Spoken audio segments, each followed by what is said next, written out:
kereta banjir. So tempat korang tu dah jadi pulau ke, memang tak boleh lari dah.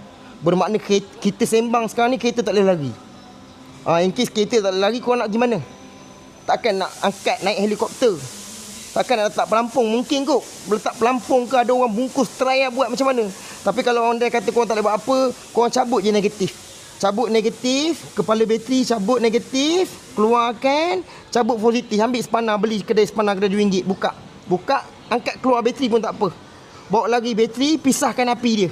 Lepas tu kalau andai kata komponen-komponen seperti ECU, TCU yang jenis boleh buka, bawa lagi. Contoh kadang-kadang kereta moden kan, TCU kan dia dekat depan kan, ECU kat depan kan. Korang ambil je 10 tu, try usaha buka keluarkan ECU tu. Sebab kita dah tahu dah kereta nak tenggelam ni. So kita elakkan benda-benda elektronik lagi. Kalau benda lain macam enjin kau tak boleh buat apa dah. Tapi kalau enjin terendam dengan banjir pun, enjin tak rosak abang. Akak, pakcik, makcik tak rosak pun enjin tu. Dengan syarat jangan start je.